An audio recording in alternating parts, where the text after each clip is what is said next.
Baik, Ernst, terima kasih banyak. Eh, Shalom, saya mau cek apakah suara saya kedengaran jelas. Jelas, Bang. Oke, good. Ya, saya share screen dulu sebelum supaya ini ya. Oke. Eh, Share screen-nya sudah benar kah, Ernst? Sudah, Bang, sudah. Sudah ya? Oke ya. Oke, ya, Shalom. Selamat malam teman-teman semua. Terima kasih bisa kembali berkumpul malam ini di acara GCLC yang kedua di bulan Agustus ini. Memang seri ini saya mintanya 2 sesi saja supaya memang padat. Dan tema yang kita ambil secara khusus bicara soal lead servanthood.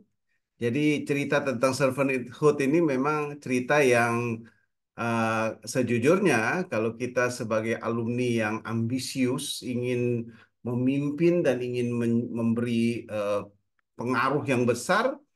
Seringkali kita bicara sebagai seorang leader. Kita bicara seorang leader yang kemudian memberi pengaruh yang besar, membawa orang kemudian melihat Kristus yang hidup dalam kita. Jadi itu tidak ada yang salah dengan itu. Tapi malam ini secara khusus kita mau bicara tentang bagaimana kita punya mental servant, mental hamba. Kita menyadari bahwa siapapun kita, dimanapun eh, posisi kita adalah seorang hamba dan itu menjadi sesuatu yang menarik, yang penting karena Tuhan Yesus juga bilang begitu. Kalau kamu mau jadi yang terutama, kamu harus melayani, kamu harus ada di bawah, kamu harus berada di tempat yang memang melayani orang-orang yang lain. Dan itu menjadi sesuatu yang tentunya akan sangat-sangat menarik ya teman-teman sekalian. Baik, Eh, oke saya. Sebelum kita lanjut, saya ingin mengingatkan kita key takeaways yang di minggu lalu ketika kita bicara tentang apa namanya lead servanthood. Nah, yang pertama yang saya ingin ingatkan kita bahwa influence is not bound by position. Jadi kita bisa memimpin, kita bisa memberi dampak, walaupun kita nggak punya jabatan. Apapun posisi kita dalam hierarki, apapun bentuknya, kita tetap bisa memberikan pengaruh dan itu tidak terikat pada posisi. Dan itu yang kemudian minggu lalu kita diskusikan sama-sama. Yang kedua, leadership is about relationship. Leadership itu bukan soal posisi. Leadership itu bukan soal kita berada di posisi yang lebih tinggi, seperti yang seringkali kita dengar orang berdoa jadi kepala bukan ekor gitu ya. Bukan semata-mata ada di posisi itu, tapi leadership is about relationship. Membangun trust, membangun kepercayaan, membina kolaborasi, dan memelihara hubungan yang positif itu kemudian menjadi bagian yang sangat penting untuk satu kepemimpinan yang efektif. Jadi leadership is again bukan posisi, bukan power, tapi itu about relationship. Dan yang ketiga, continuous growth and development. Leaders itu tidak kemudian puas ketika dia berada di satu titik tertentu yang sudah ada di atas. Tapi para pemimpin, apapun posisinya, sepintar apapun dia harus terus berupaya untuk meningkatkan keterampilannya, pengetahuannya, dan efektivitasnya. Dan saya sudah sampaikan juga bahwa kita gampang sekali melihat orang-orang yang kemudian ketika melayani eh, kelihatan nggak banyak baca bukunya gitu ya. Kelihatan kemungkinan nggak punya pelayanan sehingga nggak banyak yang dia bisa cerita. Dia nggak bisa cerita banyak karena memang dia sendiri nggak dapat apa-apa gitu ya. Jadi leaders yang benar adalah leaders yang kemudian memberikan apa namanya pengaruh karena dia juga terus-menerus belajar. Ya, itu yang mungkin paling tidak beberapa key takeaways yang saya coba bagikan untuk dari GCLC yang pertama. Dan hari ini saya ingin bagikan satu pendapat dan satu pandangan dari seorang yang namanya Bishop Stephen Neal. Stephen Neal ini adalah seorang yang juga bergerak di bidang servant leadership atau lead servanthood. Nanti istilah servant leadership dan istilah lead servanthood bisa saya pakai terbalik-balik karena pada dasarnya tidak ada yang salah dengan servant leadership dan tidak ada yang salah dengan lead servanthood. Semuanya bisa dilihat dari angle yang baik. Tapi kenapa yang lalu saya menekankan soal lead servanthood? Karena saya ingin sekali menggarisbawahi bahwa kita ini tidak melihat diri kita sebagai seorang yang punya power, tidak melihat sebagai diri kita sebagai seorang pemimpin yang lebih tinggi dari orang lain, tapi kita mau melihat diri kita sebagai seorang hamba yang melayani, yang posisinya ada di bawah, yang melakukan pekerjaan-pekerjaan yang lebih banyak dari orang-orang yang lain, yang hidupnya mungkin tidak lebih nyaman dibanding yang lain. Jadi ini menjadi bagian yang penting, dan Bishop Stephen Neal mengatakan begini, bagi orang Kristen hanya ada satu tempat dan hanya satu tempat, yaitu tempat terendah. Itu adalah perintah Tuhan dan itu mengikat kita semua.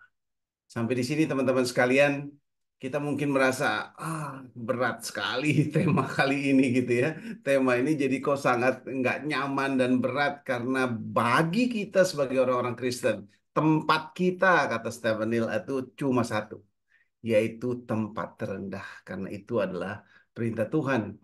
Dan saat Anda memasuki pekerjaan atau sedang memasuki pelayanan, Anda harus mencari tempat dengan kerja paling keras, pengorbanan terbesar, dan pengakuan paling sedikit.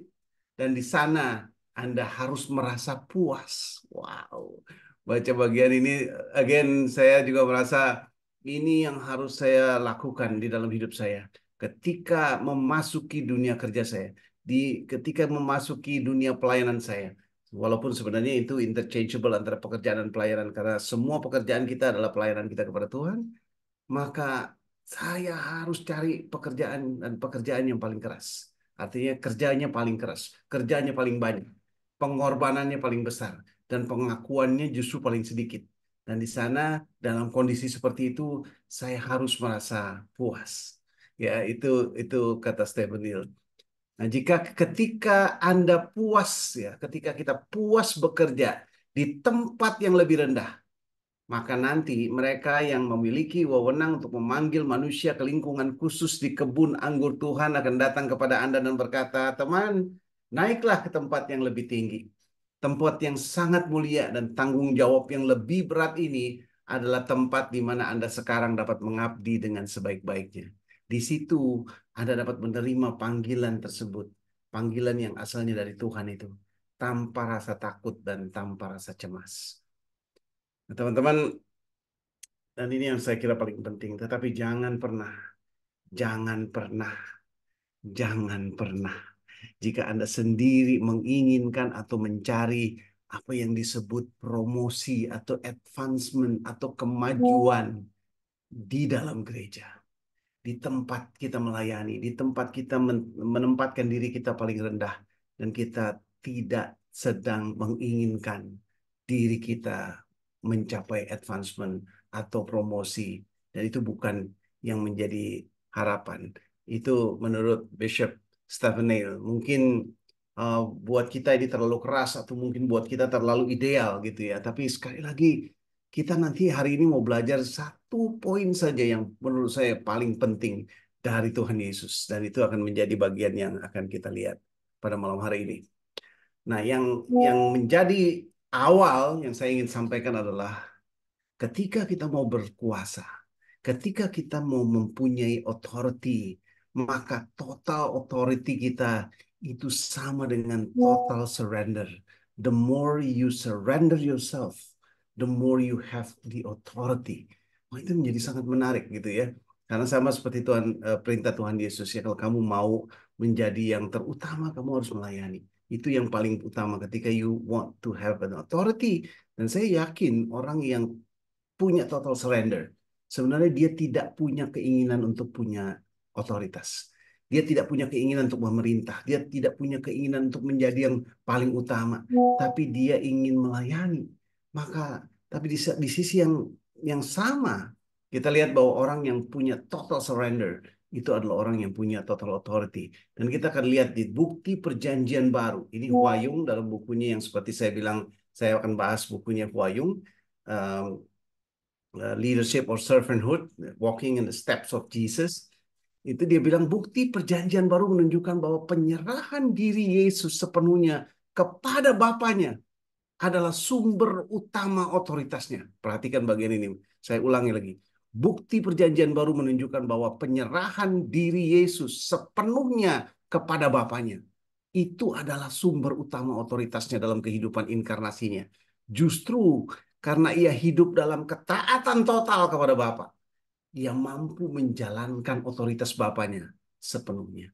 Dan itu menjadi bagian yang sangat luar biasa, yang saya betul-betul sangat nikmati ketika setiap kali bicara soal lead servanthood. Dan ayat yang kita bisa lihat di sini adalah Yohanes pasal yang ke-13 ayat 3 sampai 5. Dan saya akan bacakan pelan-pelan. Yesus tahu bahwa Bapa telah menyerahkan segala sesuatu kepadanya dan bahwa ia datang dari Allah dan kembali kepada Allah. Lalu bangunlah Yesus dan menanggalkan jubahnya. Ia mengambil sehelai kain linen dan mengikatnya pada pinggangnya. Kemudian ia menuangkan air ke dalam sebuah baskom dan mulai membasuh kaki murid-muridnya. Lalu menyekanya dengan kain yang terikat pada pinggangnya. Ini bagian yang sangat mengharukan. Saya eh, mungkin sudah menyampaikan suasana di ruangan itu ketika ketika para murid itu masih berpikir siapa yang paling besar di antara mereka. Siapa yang paling utama di antara mereka? Siapa yang duduk di kiri dan kanan? Ketika nuansa di antara para murid adalah nuansa ingin kekuasaan, nuansa ingin menjadi yang lebih baik dan lebih besar dibanding yang lain. Maka Tuhan Yesus datang dengan memberi contoh ini.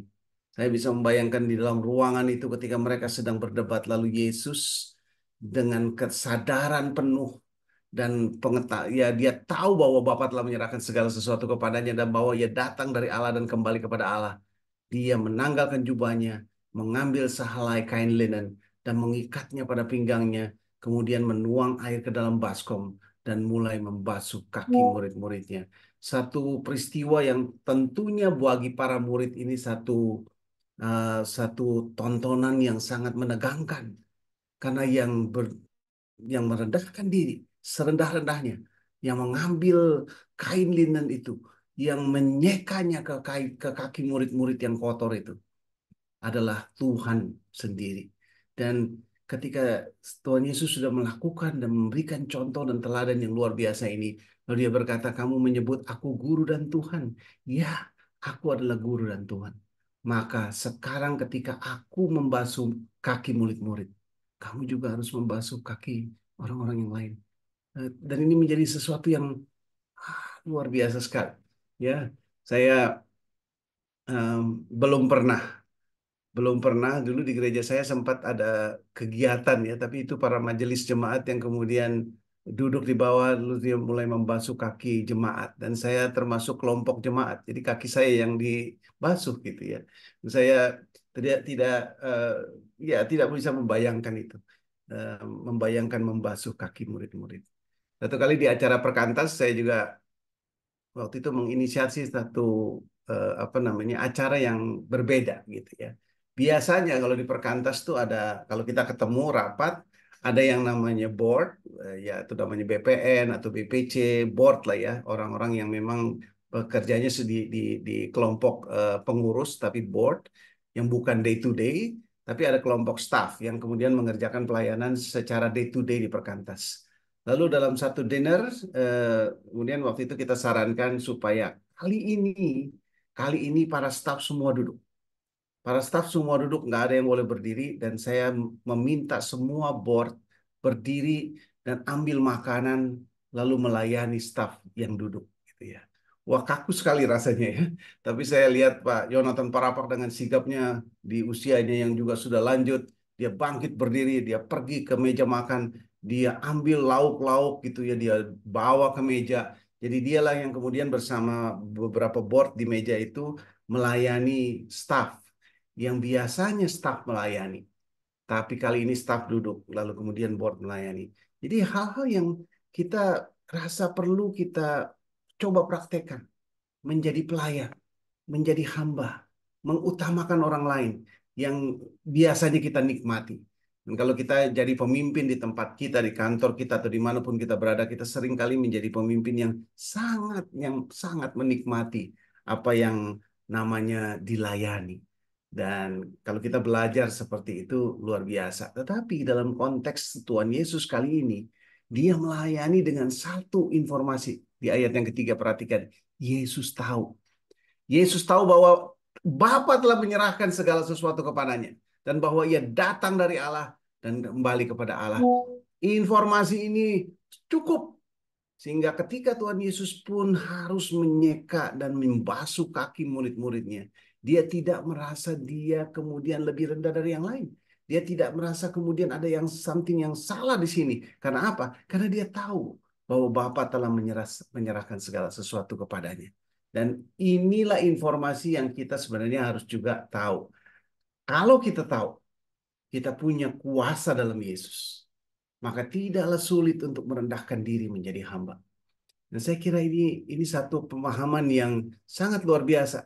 Kita bisa menjadi hamba. Kita bisa merendahkan diri. Kita bisa melayani. Karena apa? Bukan karena kita posisinya di bawah yang bisa disuruh-suruh orang. Bukan karena kita lebih bodoh. Bukan karena kita lebih miskin. Bukan karena kita nggak punya pangkat. Kita melayani karena kita punya satu keyakinan. Karena kita tahu bahwa kita punya kuasa di dalam Yesus. Sama seperti Yesus tahu bahwa Bapa telah menyerahkan segala sesuatu kepadanya. Dan bahwa ia datang dari Allah dan kembali kepada Allah. Pemahaman ini luar biasa.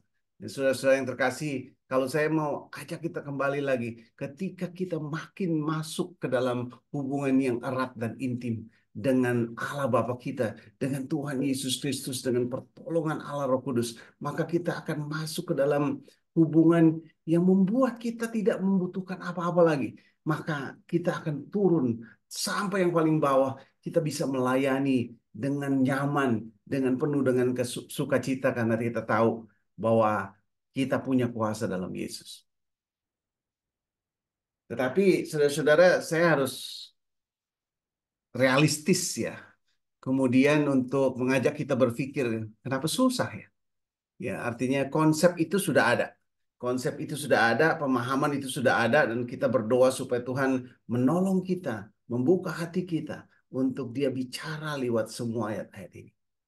Saudara-saudara, kenapa sulit merendahkan diri sebagai hamba? Kenapa kok rasanya jadi sangat sulit? Ada beberapa hal yang mungkin kita bisa eh, hayati sama-sama.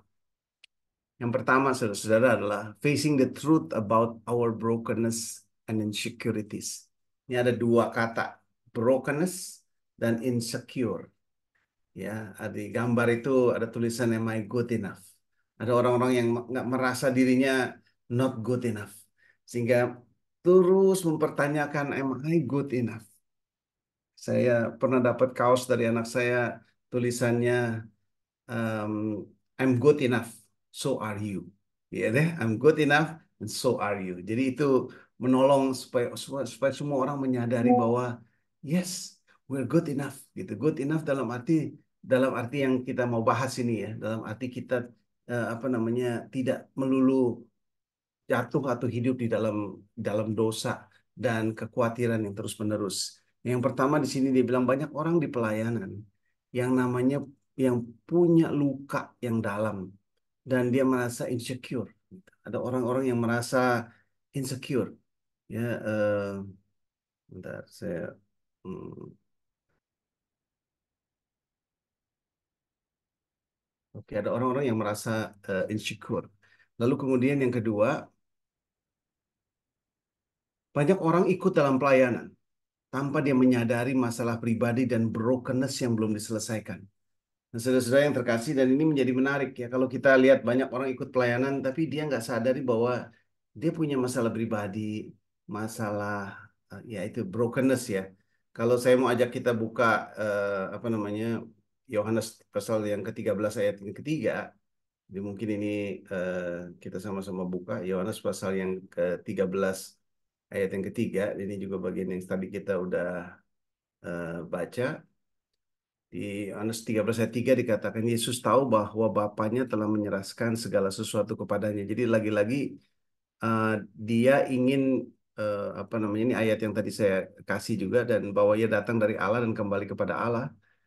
Dan Tuhan Yesus ketika kemudian dia membasuh kaki murid-muridnya, tadi saya mau ulangi lagi bahwa Tuhan Yesus ingin memberikan contoh gitu.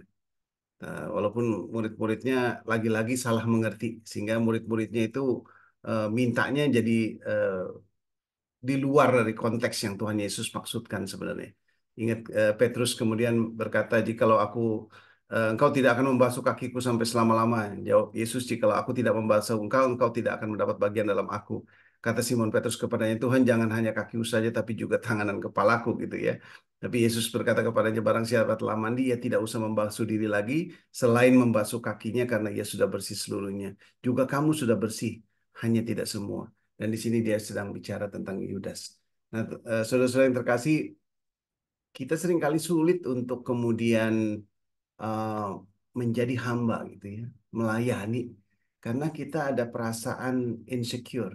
Dan nggak bisa kemudian kita melayani menjadi hamba ketika kita merasa diri kita not good enough. Kita merasa diri kita penuh kekurangan. Kita merasa diri kita penuh dengan masalah. Bahkan kita punya masalah pribadi yang belum selesai. Gitu ya. Jadi itu yang kita lihat. Yang ketiga, insecurities yang sama itu berakar dari kebutuhan mendalam kita untuk diterima. Jadi banyak orang kemudian merasa dirinya nggak diterima, dirinya nggak nggak cukup baik gitu ya, dirinya nggak dianggap orang.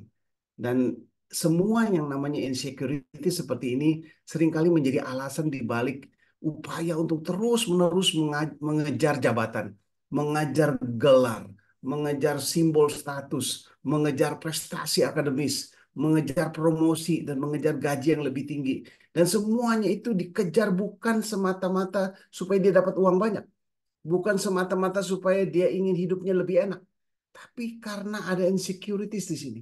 Ada perasaan bahwa I'm not good enough gitu. Jadi saya pernah cerita seorang seorang teman yang kemudian bekerja mati-matian dan melayani mati-matian karena menurut dia ketika dia bekerja mati-matian dan dia punya posisi pangkat yang tinggi dan uang yang banyak, orang akan menghargai dia.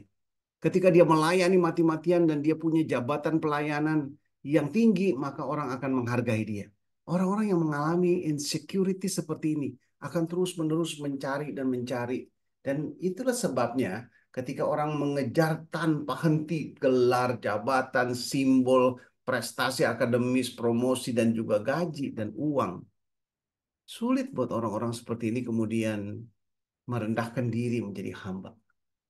So, to become a servant, it is not easy. Kita harus hadapi ini. Ya, kita di bagian pertama ini harus hadapi kenyataan bahwa kita ini orang-orang yang broken. Kita orang-orang yang insecure.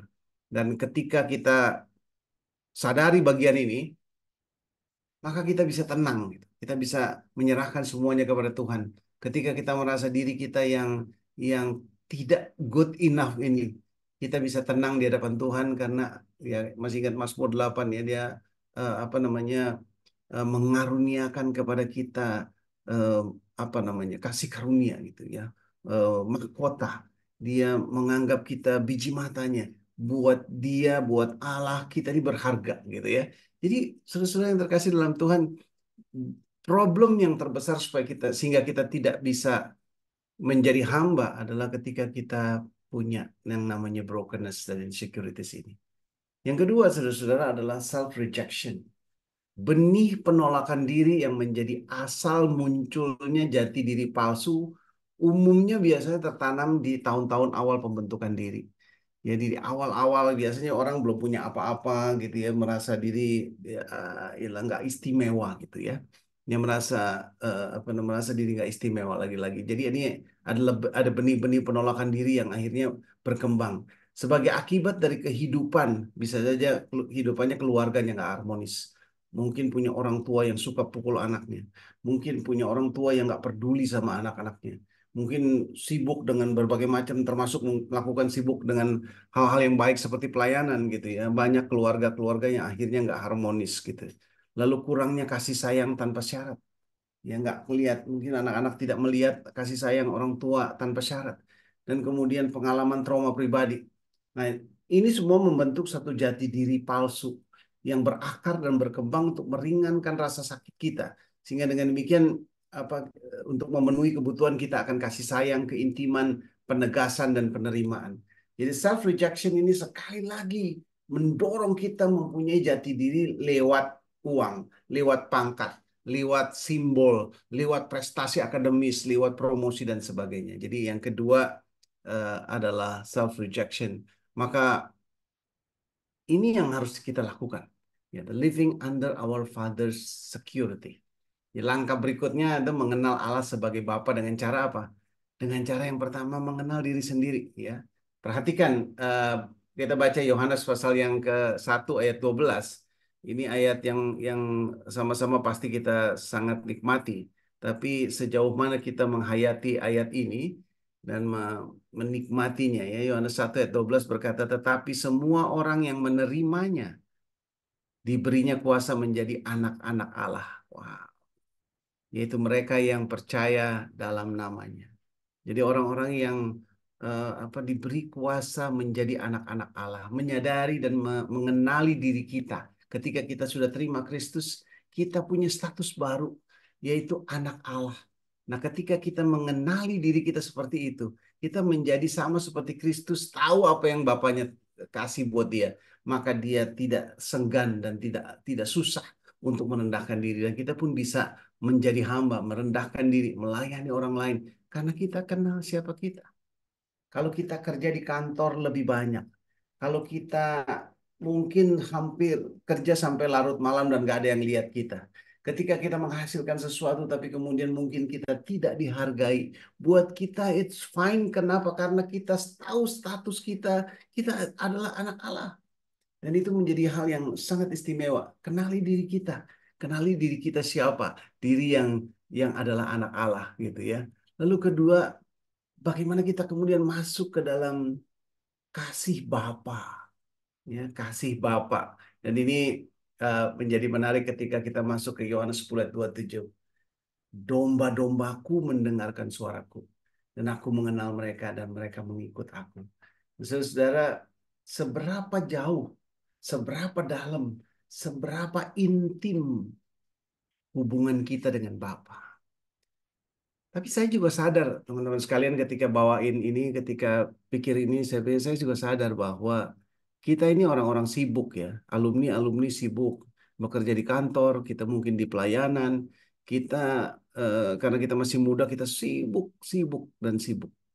Dan kesibukan-kesibukan kita membuat kita tidak bisa punya keintiman dengan Bapa.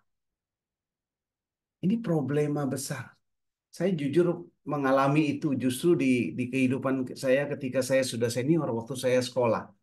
Waktu saya sekolah, saya ketemu dengan mentor saya. Saya bilang sama mentor saya saat teduh tiap pagi, saya banyak pelayanan, saya banyak juga baca buku-buku rohani.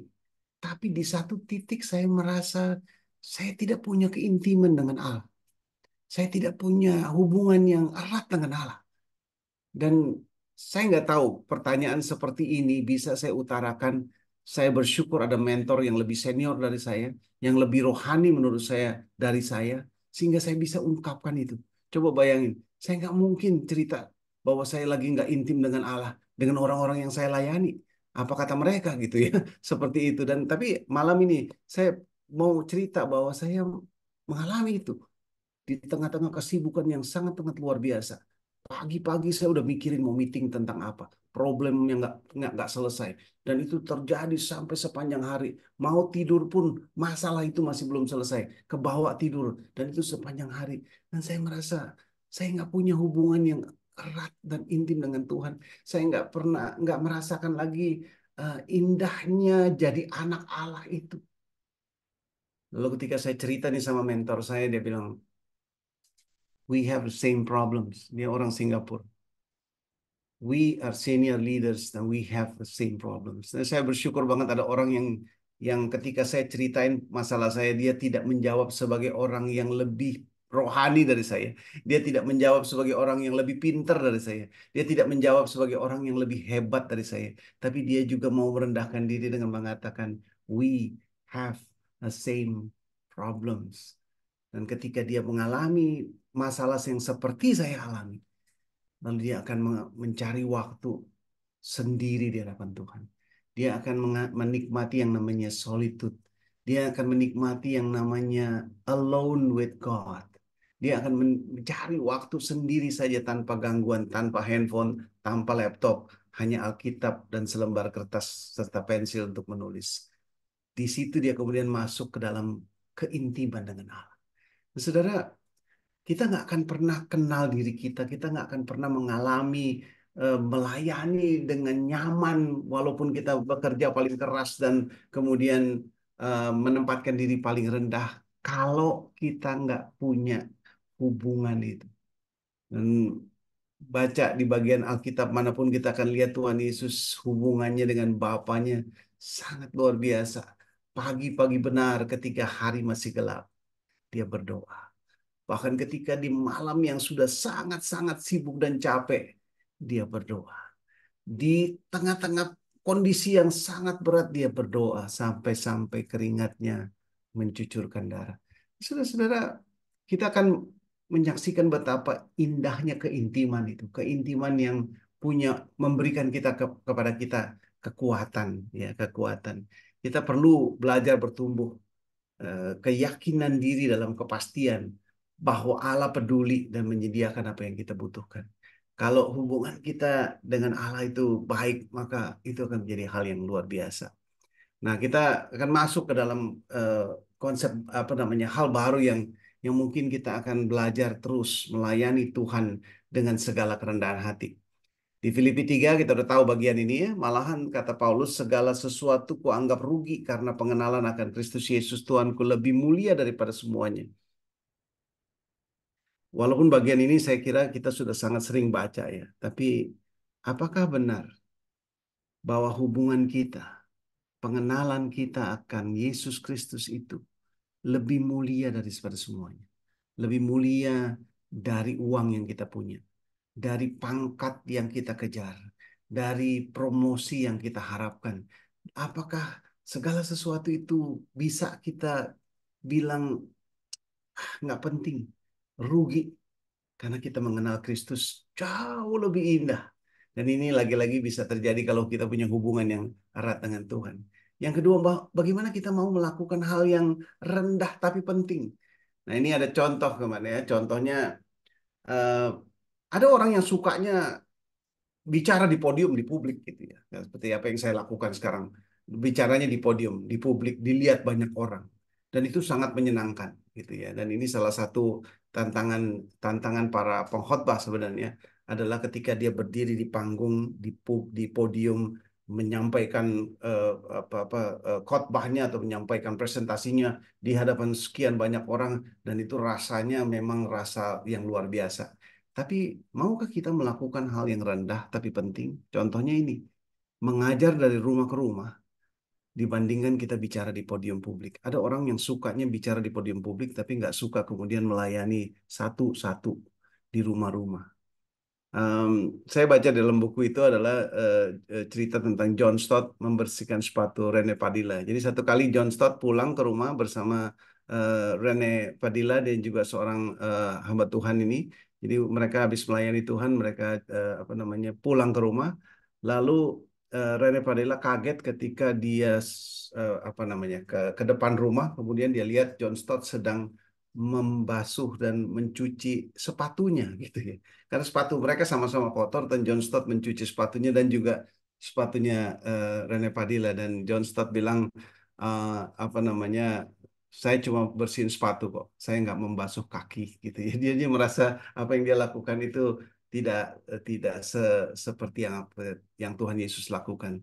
Dan orang-orang yang kemudian saya membayangkan karena contoh yang dilakukan John Stott mencuci sepatunya Rene ini kemudian ada dalam satu buku, ditulis dan dibaca banyak orang, dan malam ini saya juga jadikan itu sebagai satu contoh. You see, ketika kita melakukan sesuatu, walaupun itu rendah, tapi itu bisa luar biasa, punya impact yang luar biasa. Servanthood bisa kemudian memimpin dan memberikan impact yang besar. Yang ketiga, bagaimana kita menghargai kontribusi orang lain. Jadi ini juga bagian dari melayani dengan kerendahan hati. Looking out of the window bukan kemudian melulu looking at the mirror. Ketika kita looking at the mirror, yang kita lihat adalah diri kita terus-terusan. Kita mungkin kurang ini, kurang itu, saya mau begini, saya mau begitu. Jadi kita lihat diri kita di cermin, yang kita lihat diri kita.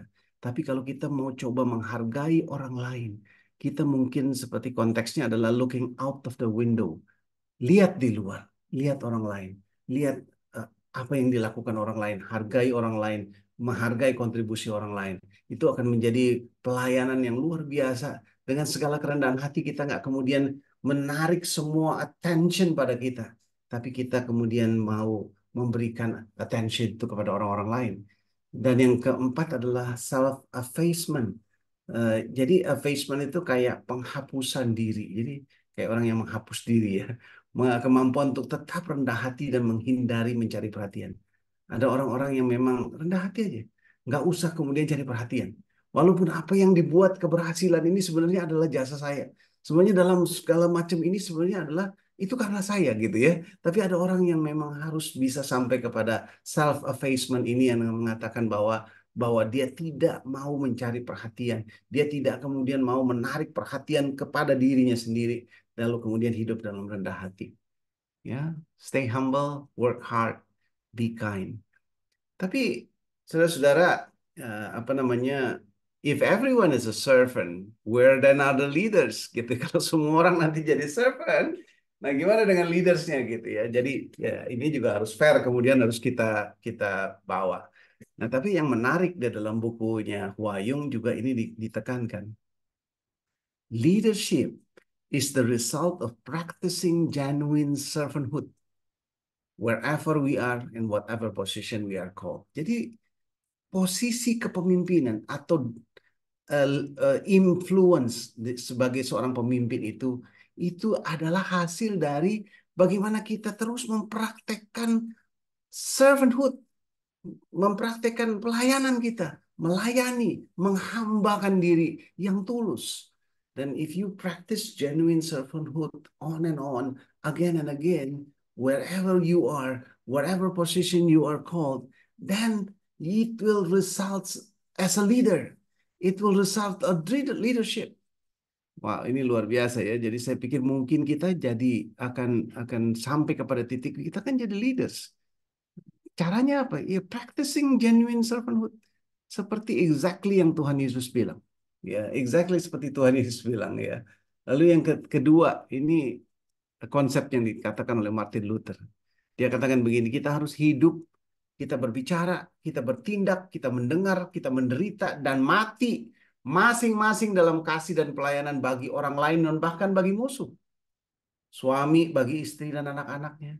Istri bagi suaminya, anak-anak bagi orang tua mereka, para pelayan bagi tuan mereka, tuan bagi para pelayan mereka, para penguasa bagi rakyat mereka, dan rakyat bagi para penguasa mereka. Jadi semua orang akan hidup, bicara, bertindak, mendengar, menderita.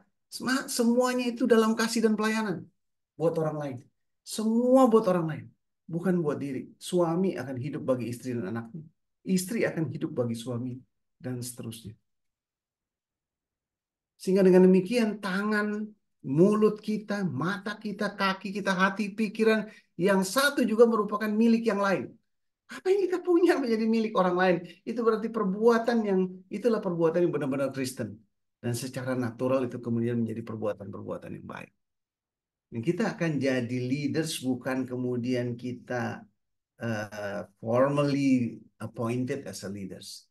Tapi kita akan jadi leaders when we practice genuine servanthood. Dan itu yang sudah disampaikan. Ya. Oke, kita masih punya 2 slide. Tapi what does a humble servant look like? What does a lead servant look like? Jadi itu buat saya jadi interchangeable sekarang. Humble servant leaders itu seek the kingdom of God first. Ya, jadi kalau lihat bagian ini, dia nggak kemudian mencari kepentingannya dia, tapi kepentingan kerajaan Allah dulu. Humble servant leaders gently balance. Nah, dia akan balance antara forgiveness and praise. Kalau dia menemukan orang lain yang berbuat kesalahan, dia akan menekankan yang namanya forgiveness. Tapi kalau dia melihat orang lain yang baik, maka dia akan memuji. That is the quality of leaders. Jangan pelit memuji orang, tapi juga jangan punya kekejaman untuk tidak bisa mengampuni orang lain. Humble servant leaders inspire others. Kalau kita menjadi pemimpin kita, orang-orang yang betul-betul menginspire others. Saya berkali-kali bilang dimanapun, khususnya ketika teman-teman yang sekarang bekerja di kantor. Di kantormu, ketika kita ada di lingkungan yang tidak semua Kristen, bahkan di lembaga Kristen pun, nggak semuanya Kristen, saya bisa bilang begitu. Apalagi kita berada di kantor yang tidak semuanya Kristen atau bukan Kristen.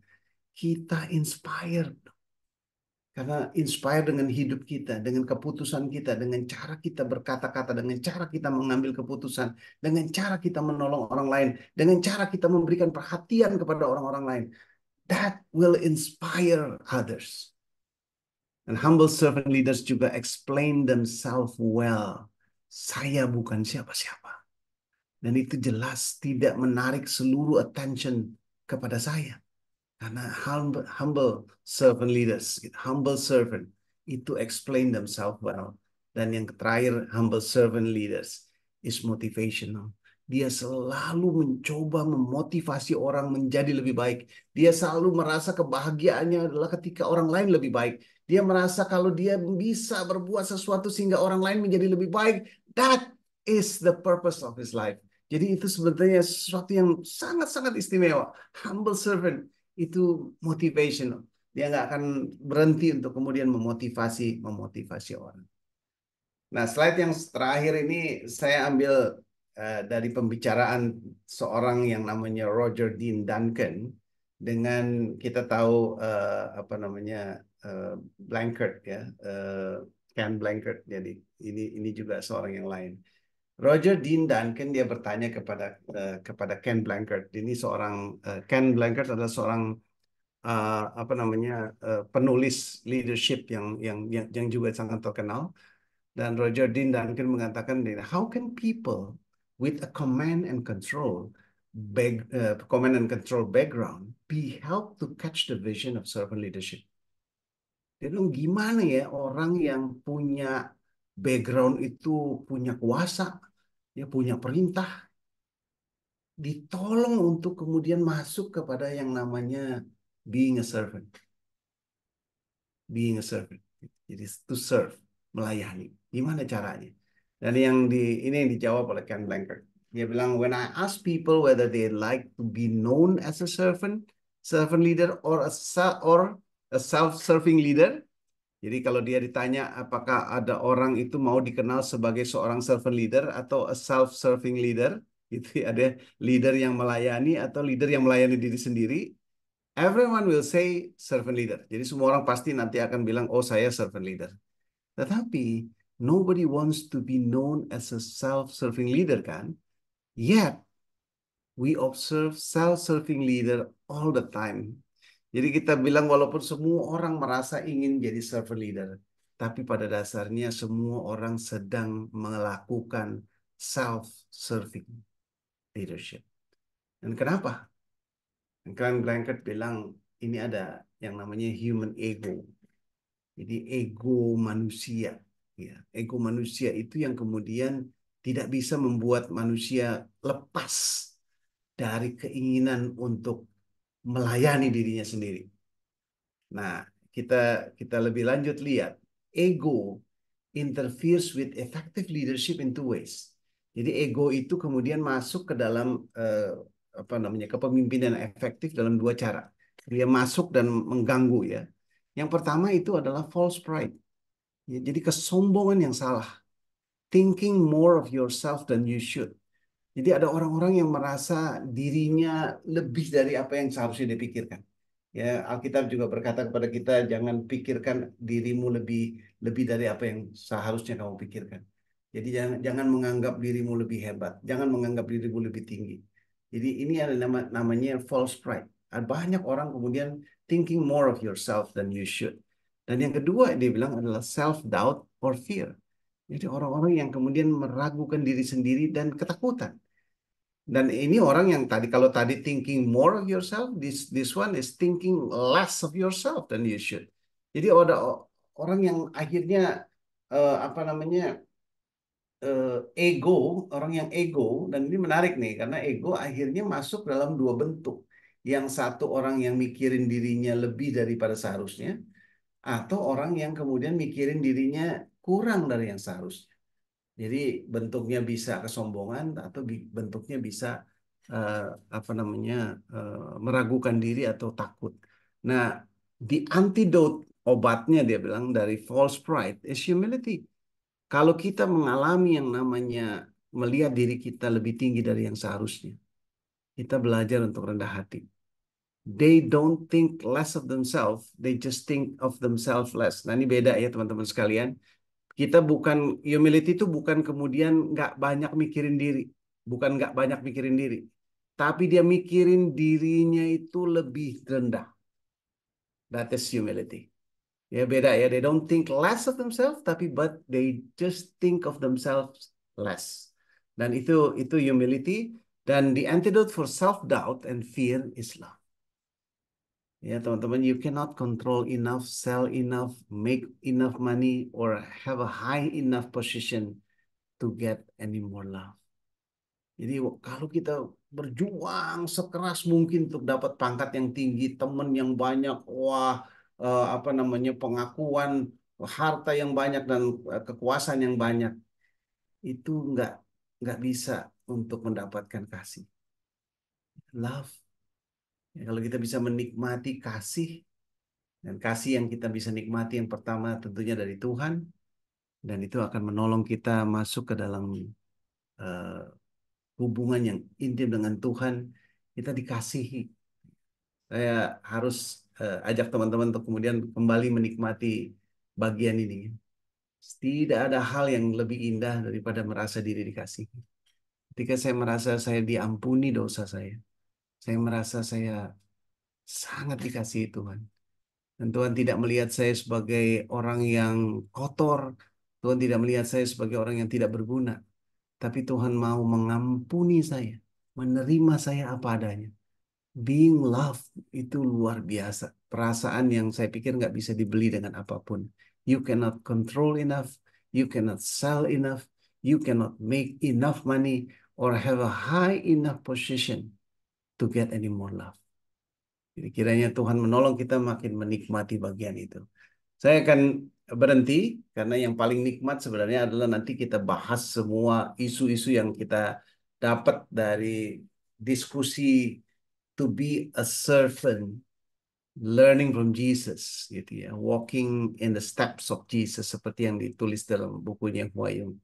Karena Tuhan Yesus terlebih dahulu adalah uh, Tuhan yang mengerti apa yang Bapaknya sudah sediakan bagi dia, sehingga dia rela merendahkan diri serendah-rendahnya, bahkan sampai saking rendahnya sampai mati bagi kita. Jadi saya kira saya berhenti di sini, Ernst, untuk kalau kemungkinan kita bisa diskusi dan tanya jawab. Makasih. Siap. Siap. Terima kasih banyak Bang Peter untuk pencerahannya di sesi kedua pada malam hari ini. Abang kakak, rekan-rekan alumni, kita akan masuk dalam sesi diskusi tanya jawab. Abang kakak boleh bertanya kepada Bang Peter, yang mau bertanya dengan open kamera, open mic, boleh raise hand, nanti akan diberikan kesempatan. Yang mau bertanya via kolom chat juga boleh, nanti pertanyaannya akan dibacakan. Atau mungkin ada yang bilang, saya nggak setuju dengan Bang Peter, saya mau presentasi ya, argumen saya gitu, boleh banget, nanti akan diberikan kesempatan untuk kita bisa bebas berdiskusi di malam hari ini. Nah, saya mau ada beberapa pertanyaan yang sudah disampaikan ke saya Bang via Japri, tapi saya Ya, mau awali dengan satu konfirmasi dulu ke Abang. Tadi di dalam presentasi Abang, Abang mengutip pernyataan dari Bishop Stephen Neal bahwa ketika kita eh, memasuki pekerjaan atau pelayanan, kita harus mencari tempat dengan kerja paling keras. Nah, konfirmasinya adalah apakah seorang pemimpin yang bekerja keras itu, kerja kerasnya itu ada batasnya atau enggak, Bang? Karena kadang banyak kali kita mendengar cerita pemimpin-pemimpin ini saking kerja kerasnya, tapi juga ada banyak hal yang akhirnya dikorbankan, kesehatannya. Tadi ya, Abang sampaikan juga tentang hubungan pribadi dengan Allah, bahkan juga kemudian keluarga yang dikorbankan. Gitu. Nah, bagaimana Bang pemimpin yang perlu bekerja keras ini dan kemudian dengan batasan dari kerja keras itu sendiri apakah ada? Iya, saya pikir saya mau jawab dalam dua dimensi ya. Yang dimensi pertama saya kira setuju, jaga diri baik-baik, jaga kesehatan, jaga fitness kita supaya kita bisa maksimal melayani, maksimal bekerja. Karena kalau kita sakit, ya tentu kita nggak akan bisa maksimal. Ya kalau kita nggak fit, tentu kita juga jadi nggak bisa maksimal. That is for sure. Dan itu kita mau punya balance gitu ya. Tapi life balance dalam konteks sekarang suka agak salah kaprah sih sebenarnya ya. Jadi ya life balance-nya jadi jangan kerja kebanyakan. Kita perlu senang-senang gitu kan. Saya suka kalimatnya Bung Hatta gitu. Dia pernah bilang begini, Bung Hatta. Bekerjalah dan bermainlah. Pada waktu engkau bekerja jangan bermain, dan pada waktu engkau bermain jangan bekerja. Gitu ya. Jadi ada waktu di mana ketika kita kerja kerjalah, kerja semaksimal mungkin. Tapi pada waktu engkau istirahat, istirahat jangan kerja. Siapa yang di sini kalau pergi jalan-jalan ke Bali bawa laptop? Nah, itu ada problem kan gitu ya. Siapa yang kemudian dan ketika lagi kerja lalu kemudian lihat-lihat apa namanya lihat-lihat healing program gitu program mau ada promo ke luar negeri atau promo ke Bali dan yang lain-lain jadi you mix work and play jadi ini yang menarik ya jadi saya suka yang kalimat itu bekerja dan bermain pada waktu bekerja jangan bermain dan pada waktu bermain jangan bekerja itu yang pertama dimensinya. Tapi saya juga ingin ingatkan kita akan dimensi yang kedua. Kalau ini saya belajar dari apa namanya Bang Segala. Bang Segala pernah bicara sama saya. Dia bilang begini, kalau kamu diminta berkhotbah jangan pernah menolak. Jadi saat ini saya adalah orang yang memang ya istilahnya termakan sama kalimat itu. Sehingga setiap kali ada kesempatan ada orang mengundang saya langsung lihat kalender saya. Sepanjang di kalender saya kosong, pasti saya iyakan. Walaupun saya nggak tahu kapan saya persiapan. Walaupun mungkin saya nggak tahu itu gimana nanti membuatnya menjadi apa pantas sebagai satu pelayanan gitu ya. Dan saya akan akhirnya mengorbankan banyak kesenangan-kesenangan yang lain demi mempersiapkan pelayanan yang sudah saya komit. Nah, saya pikir kadang-kadang ya, eh, kadang kita harus lakukan itu. Kadang kita harus jalan extra miles. Kadang-kadang kita harus kerja lebih keras. Kadang kita harus, bahkan most of the time, kalau menurut saya, kita harus kerja lebih keras daripada yang lain. Bahkan ketika orang lain sedang tidur, kita masih bekerja. Bahkan ketika orang lain sudah istirahat, mungkin kita masih memikirkan sesuatu.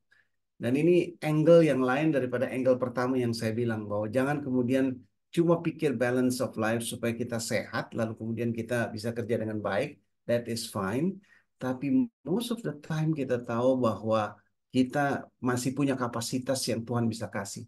Dan saya bersyukur dalam pengalaman hidup saya bisa kerja dan pelayanan yang cukup melelahkan.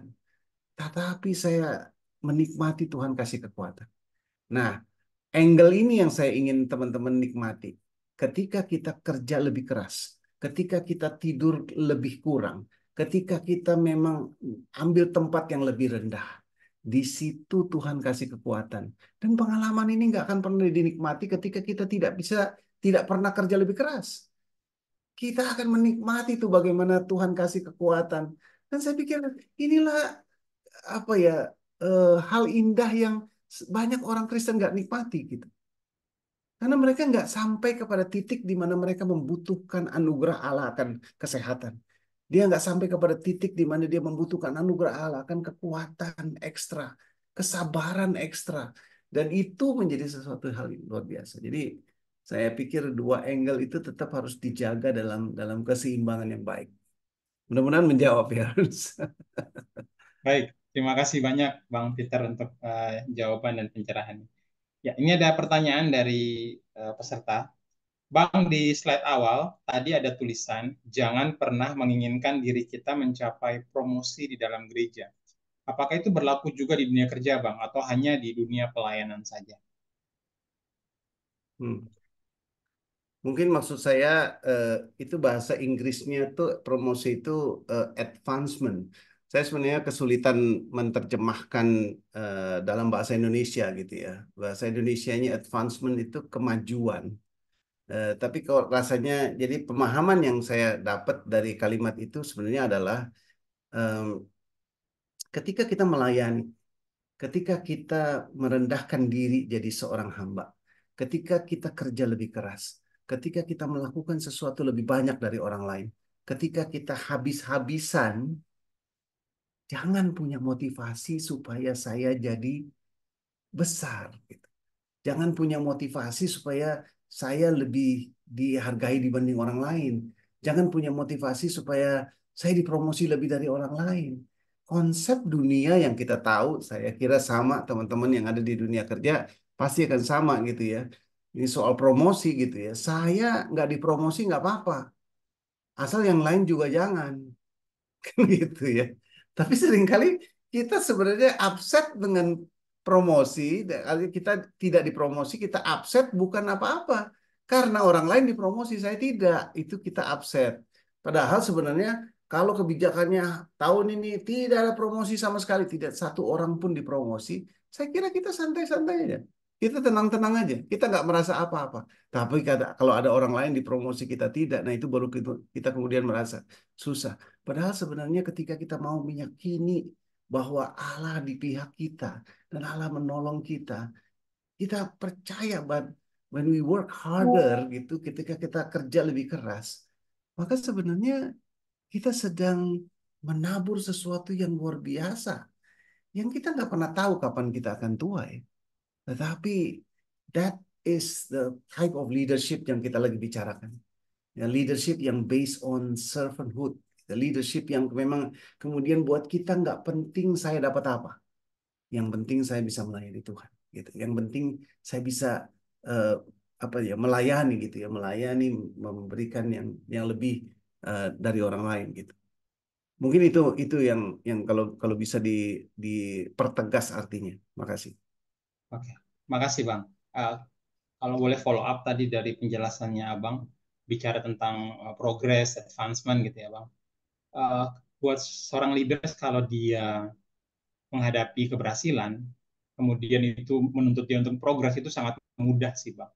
Tapi bagaimana kalau kemudian dia menghadapi kegagalan? Ini mungkin pertanyaan basic, tapi ini penting untuk kemudian dicermati kembali. Bagaimana kalau kemudian leaders menghadapi kegagalan? Atau bahkan yang lebih dalam lagi adalah jatuh dalam dosa gitu.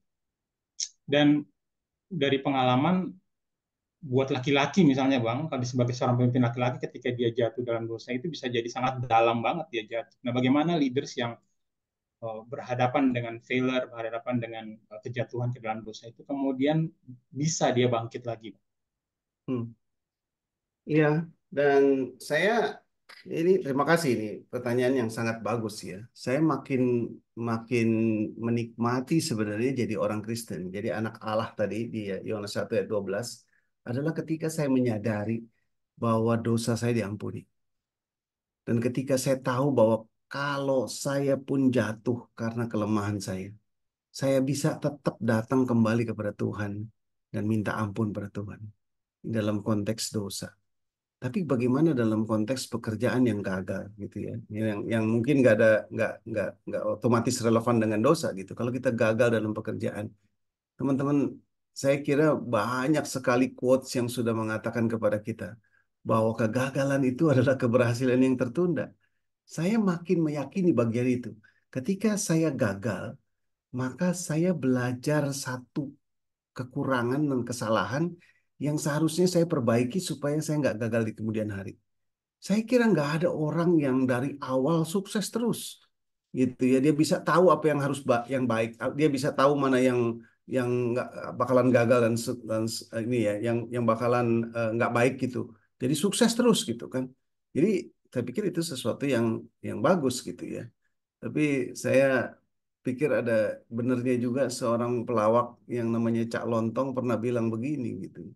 Tapi kan kita nggak harus selalu belajar dari kesalahan diri sendiri, kita bisa belajar dari kesalahan orang lain dan saya kira betul gitu kan, nggak harus kemudian kita salah, biarlah kita salah supaya kita belajar, Tetapi kita juga bisa lihat kalau orang lain salah dan belajar dari kesalahan orang lain, dan supaya kita nggak jatuh pada kesalahan yang sama. Jadi ketika kita sebagai seorang pemimpin gagal, bangkit. Saya kira itu Nelson Mandela pernah berkata begitu. Jangan melihat saya sukses saja, tapi lihatlah seberapa sering saya jatuh, tapi saya bangkit lagi. Dan itu kemudian menjadi hal yang menarik ya. Jadi yang ketika jatuh, ketika gagal, yang penting bukan apa-apa, yang penting kamu bangkit lagi. Dan kekuatan kita akan terletak pada kemampuan kita untuk bangkit lagi ketika kita jatuh. Tapi kalau kita jatuh dalam dalam dosa, maka ingatlah bahwa kalau kita mengaku dosa kita, maka Ia adalah setia dan adil dan Ia akan mengampuni dosa kita. That is so profound gitu. Buat saya itu, aduh, besar dan indah sekali ketika menyadari bahwa Allah yang saya sembah adalah Allah yang sangat mengampuni. Dan Dia tahu saya lemah. Maka ketika saya jatuh, saya akan datang kembali kepada Tuhan dan Tuhan pasti akan mengampuni dan menerima saya gitu. Jadi apa namanya, pengalaman jatuh, pengalaman gagal, bahkan pengalaman berdosa akan menjadi pengalaman yang baik untuk membuat dia menjadi seorang leader yang baik. Mungkin gitu, Rian. Baik, terima kasih Bang. Pertanyaan berikutnya, Bang, seringkali kita, orang tua itu, kekuatan tubuhnya sudah berkurang. Dan kekuatan tubuh yang berkurang itu seringkali membuat kita menjadi orang yang dilayani. Nah, sadar atau tidak, dilayani oleh orang lebih muda, rasanya seperti kasih dan pertolongan buat kita.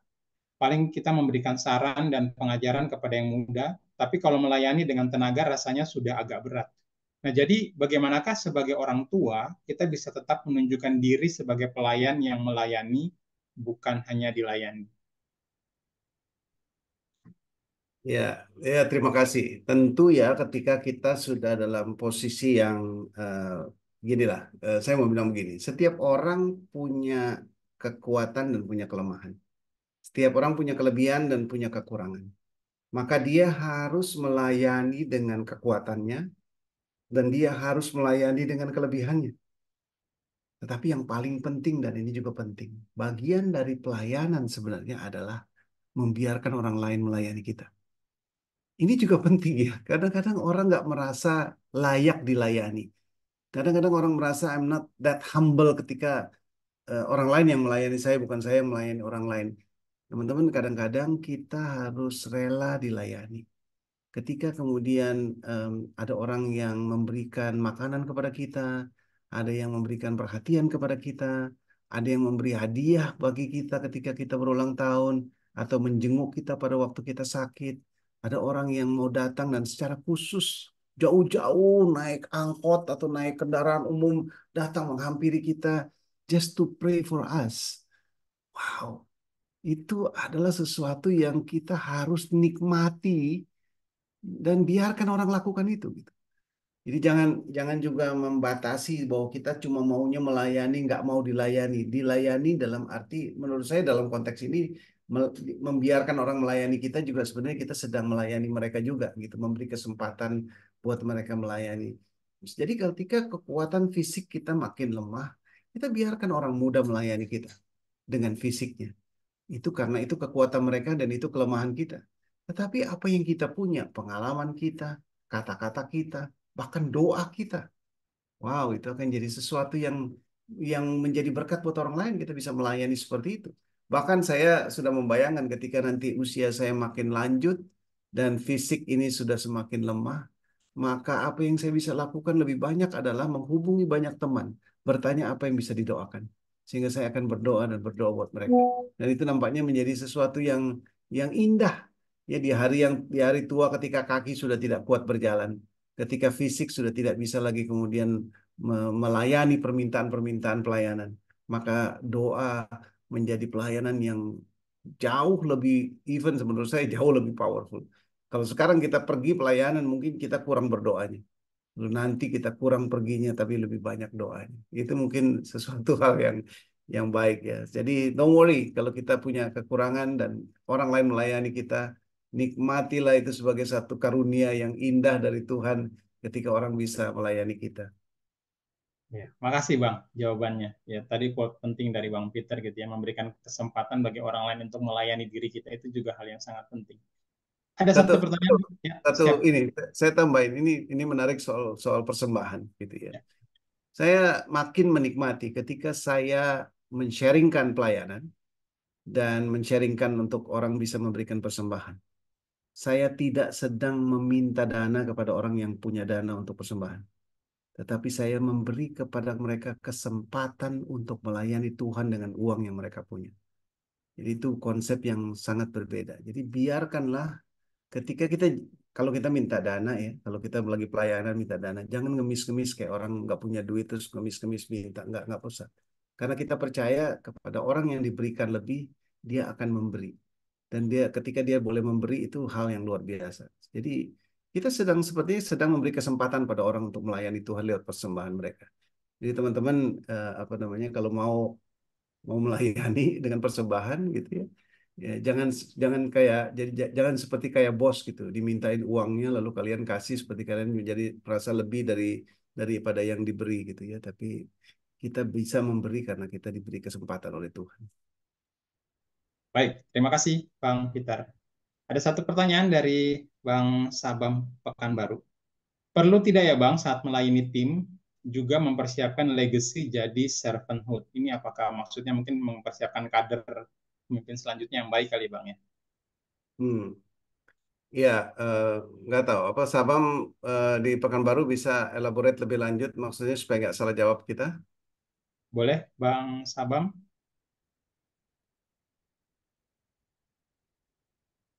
Jadi saya sedang memimpin tim misi Bang di Pekanbaru. Ya. Jadi saya perhitungkan dengan usia saya mungkin 10 tahun lagi. Jadi Mhm. minta pendapat Abang gimana supaya tim juga punya rasa yang sama dengan servanthood Oh, ini. ya, ya.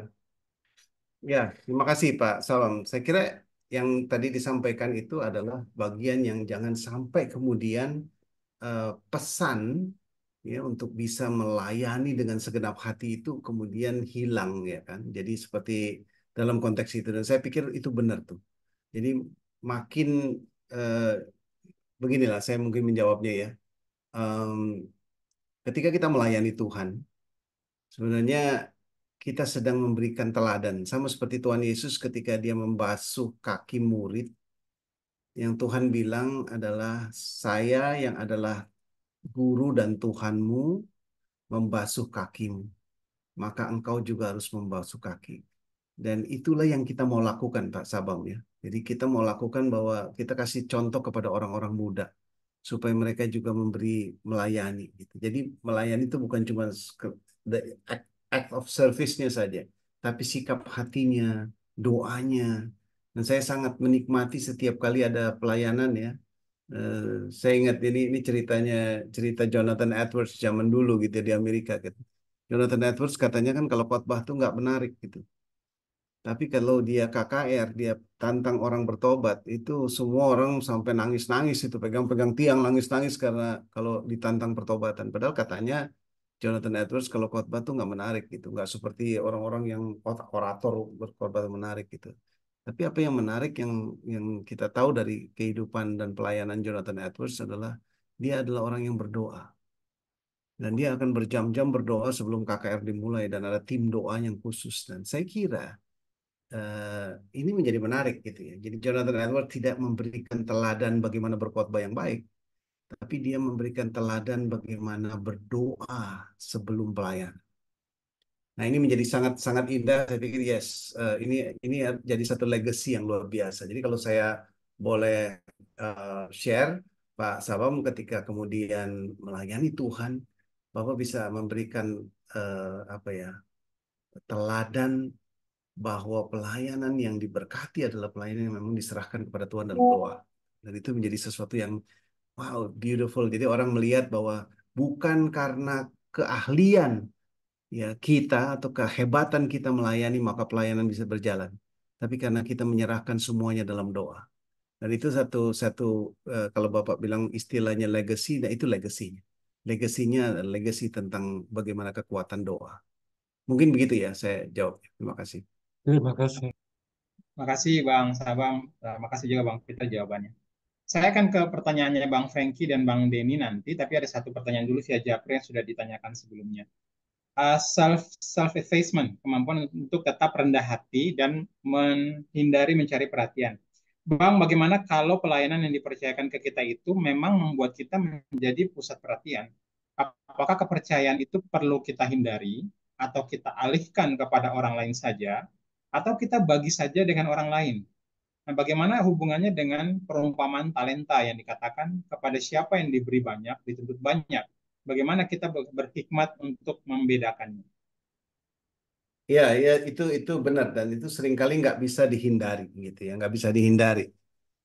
Ketika kita melayani ya, ya katakanlah kita melayani dengan pujian nyanyi gitu. Ketika kita nyanyi suara kita bagus, ya otomatis akan diminta lagi gitu kan.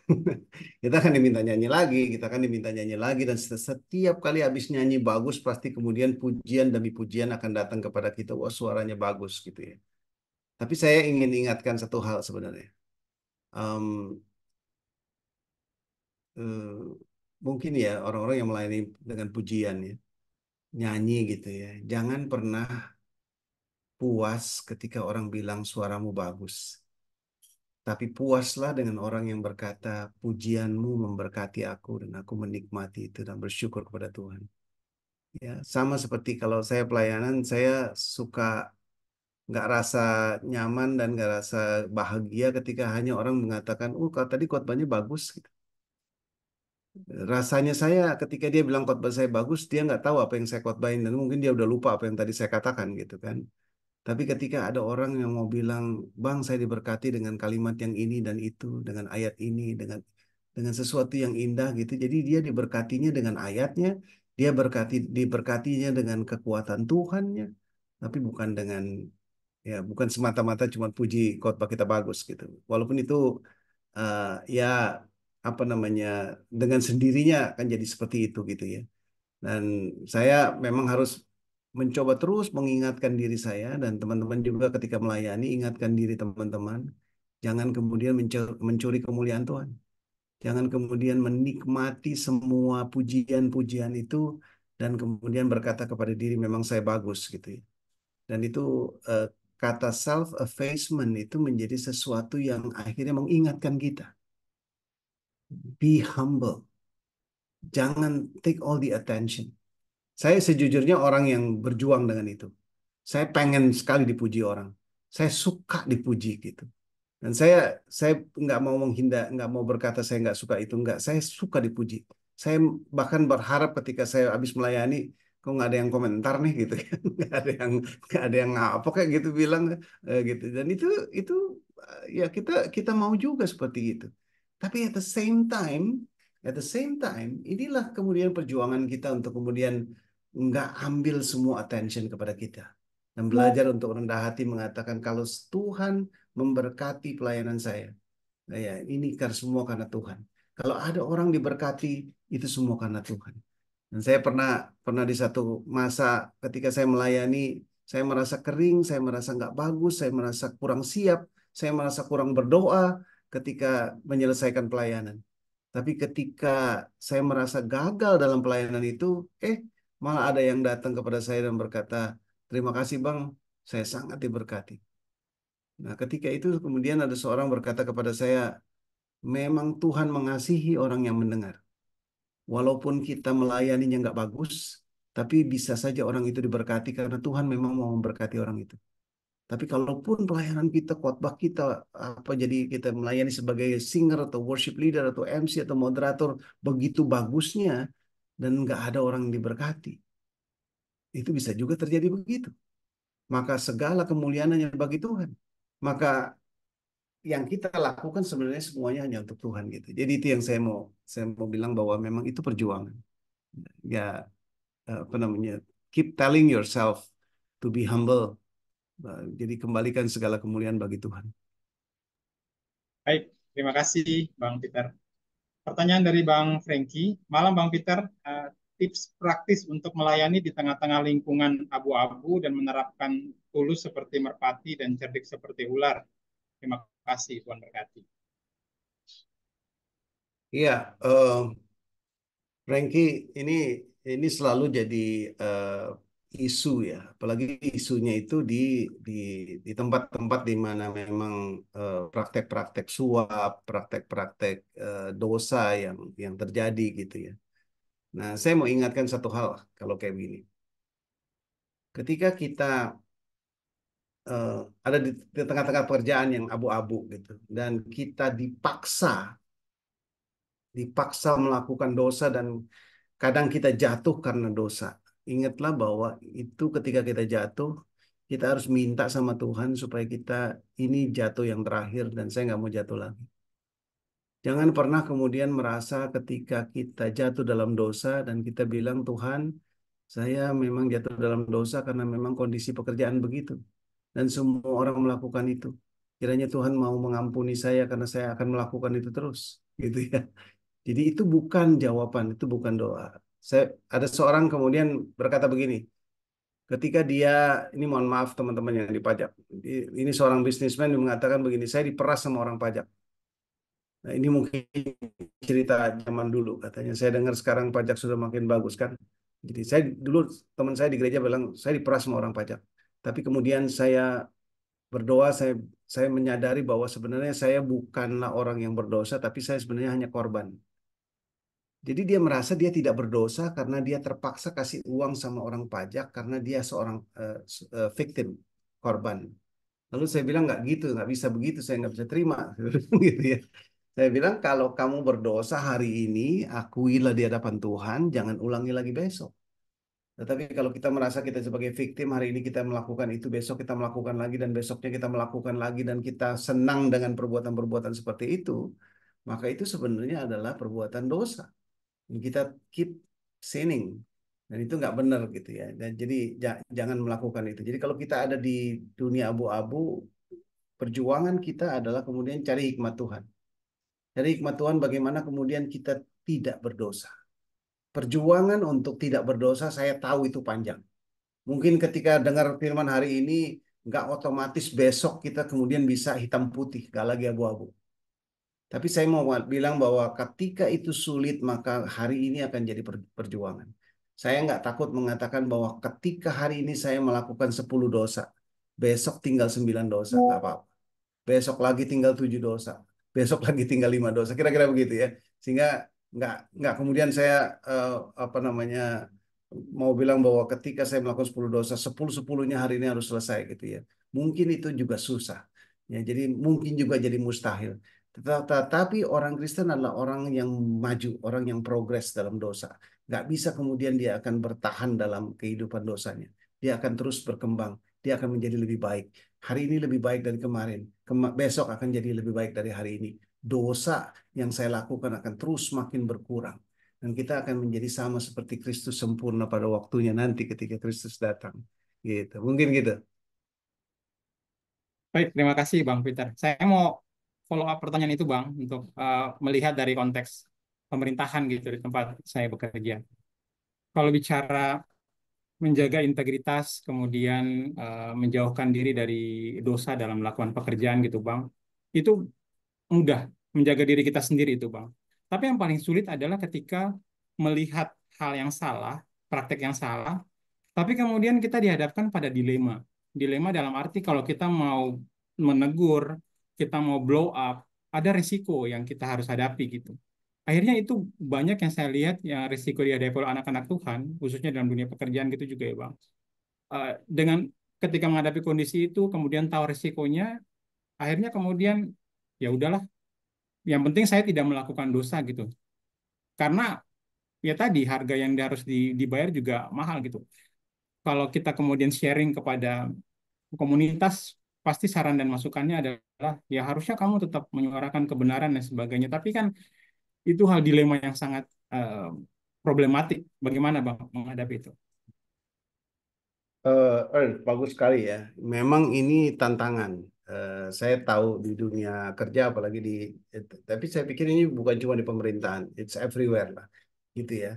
Apalagi kalau yang melakukan dosa itu pimpinan kita atau orang yang dekat kita, gitu ya. Kita nggak mau sakiti atau kita nggak mau mengecewakan, gitu ya, jadi pimpinan. Nah, tapi saya ingat satu hal ya, Efesus 5 ayat 11. Eh, ini menarik nih ya. Janganlah turut mengambil bagian dalam perbuatan-perbuatan kegelapan yang tidak berbuahkan apa-apa, tetapi sebaliknya telanjangilah perbuatan-perbuatan itu. Nah, Efesus 5 ayat 11 ini mengatakan bukan cuma saya nggak ikut, tapi saya juga menelanjangi. Nah, yang menarik adalah sebenarnya apa arti kata telanjangilah perbuatan-perbuatan itu.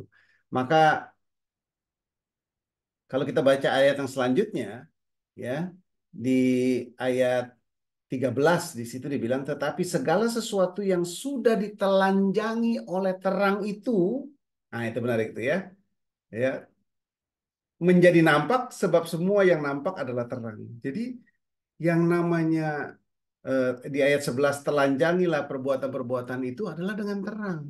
Terang ini maksudnya apa? Terang ini maksudnya dengan perbuatan baik kita, perbuatan kita yang benar, perbuatan kita yang berintegritas. Jadi mungkin ya ada cara yang paling ideal, yang paling bagus dengan tidak dengan menegur, tapi dengan memperlihatkan perbuatan terang itu. Jadi ketika dia melakukan hal yang salah, kita tetap melakukan sesuatu yang benar. Nah, ini sebenarnya nggak nyaman kalau Anda jadi orang yang pada pihak yang berdosa gitu ya. Lalu kemudian ada teman Anda melakukan yang benar gitu. Dan kita nggak nyaman, kita kayak kayak apa ya, ditelanjangi, kita kayak disoroti. Kok kayak ini jadi saya kotor banget, kayak jadi saya jelek banget. Saya kira ini Efesus 5 ayat 11 artinya gitu. Ketika dikatakan telanjangilah, bukan kemudian akhirnya kita datang menegur dia, menceramahi dia, menasehati dia, sehingga dia merasa nggak nyaman, apalagi di atasan kita, kita tegur, kita nasihati, kan juga nggak benar. Tetapi apa yang kita lakukan itu dengan cara melakukan apa yang benar di mata dia, itu sama seperti ayat 13. Tetapi segala sesuatu yang sudah ditelanjangi oleh terang itu. Nah itu artinya menjadi nampak. Sebab semua yang nampak adalah terang, maka kemudian orang akan sedikit demi sedikit berubah menjadi lebih baik karena ada orang yang melakukan yang benar. Dan ini bagian dari yang kita lihat teologi kerja kita seperti ini. Teologi kerja kita, ya, marketplace theology kita adalah ketika kita melakukan apa yang benar di tempat kerja kita. Orang akan lihat keputusan yang kita ambil, orang akan lihat cara kita melakukan sesuatu, orang akan lihat bahkan cara kita memperlakukan orang lain, dan semua itu dilihat dan disaksikan orang seperti mereka membaca Alkitab gitu ya.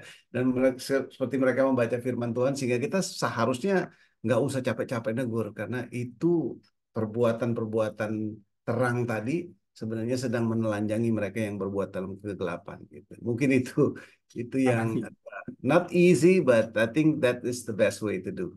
Terima kasih Bang untuk jawabannya. Pertanyaan selanjutnya dari Bang Denny Iskandar. Bagaimana agar kita tidak dianggap pamer sesuatu atau sombong pada saat kita ingin memberi kesaksian atau testimoni dalam suatu persekutuan atau pertemuan, Bang?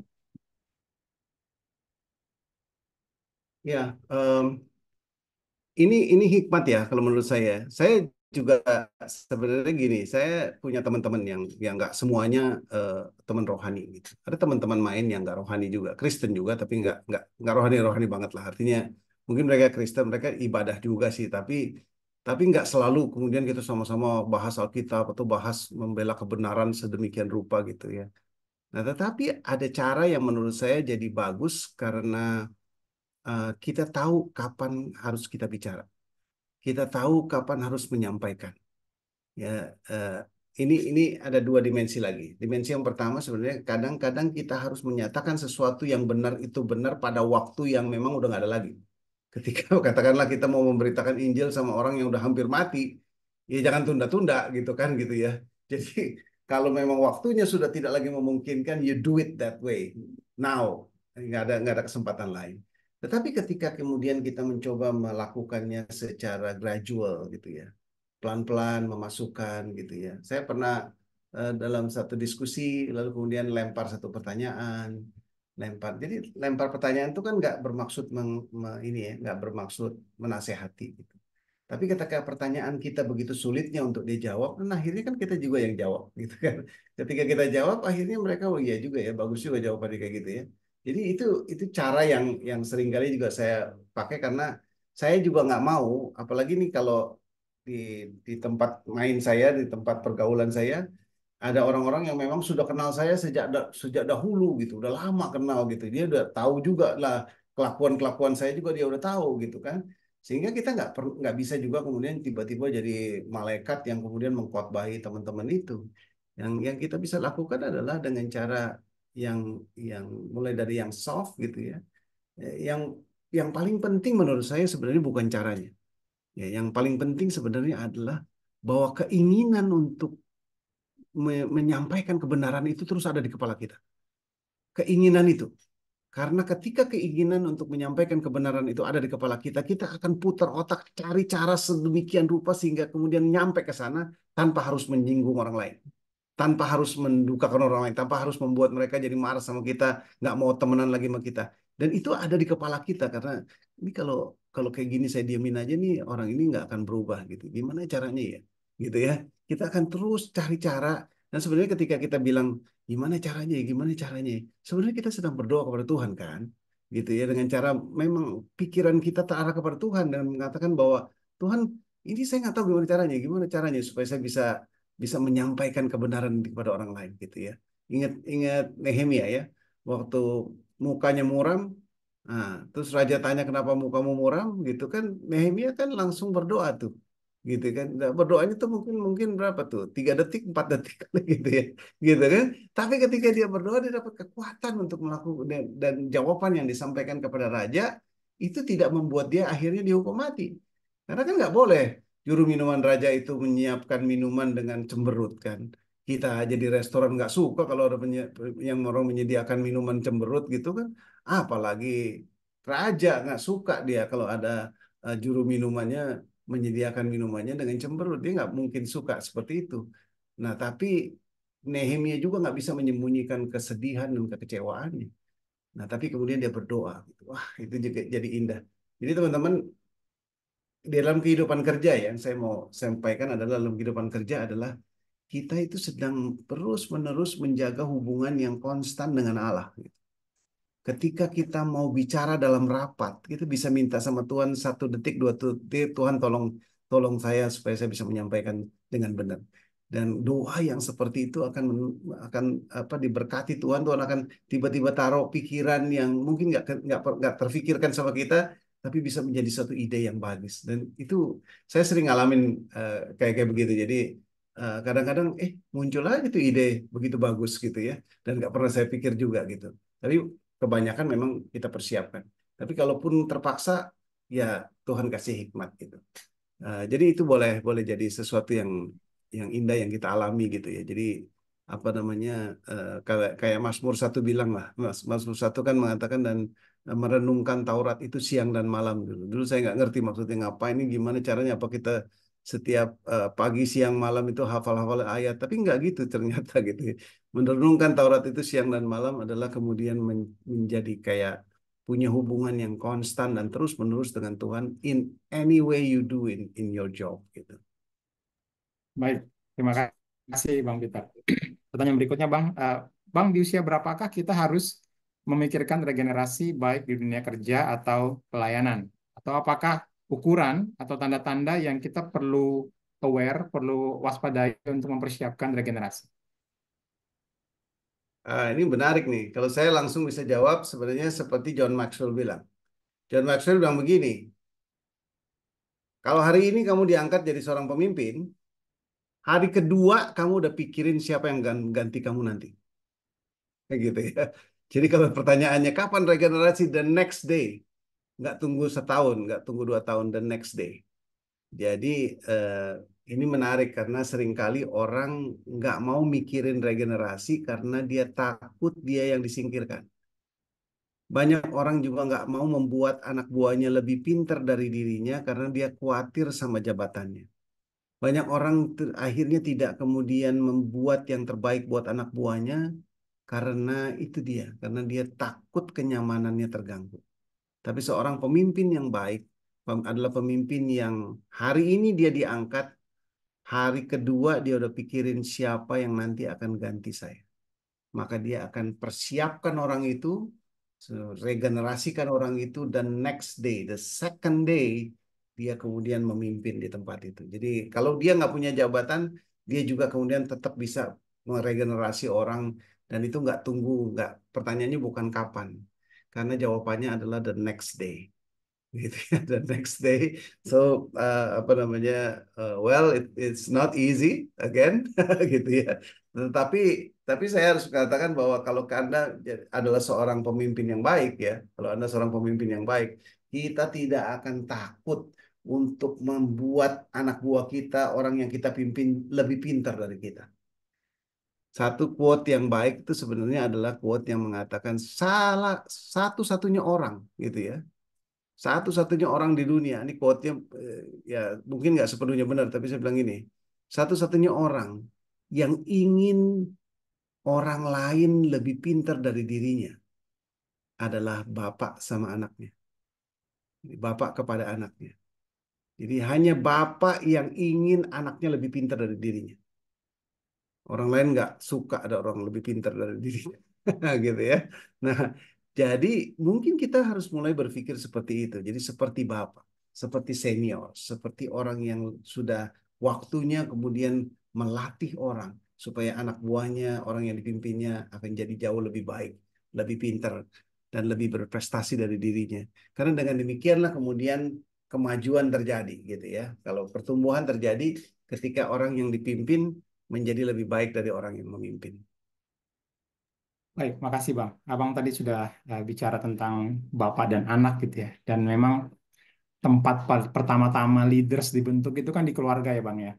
Ya, Nah, kita di sini kan ada yang mungkin single, ada yang sudah menikah tapi belum belum punya keturunan gitu. Tapi konsep untuk eh, tahu konsep tentang bagaimana keluarga menciptakan leader itu kan penting juga untuk diketahui Bang.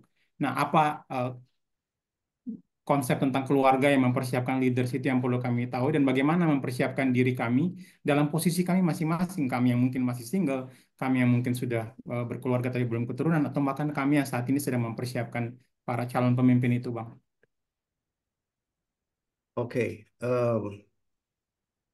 Ini kalau menurut saya ya, seorang tua, orang tua, ya, papa atau mama yang mempersiapkan anak-anaknya jadi leaders, the best way adalah kemudian untuk memberikan diri, memberi waktu buat anak-anaknya.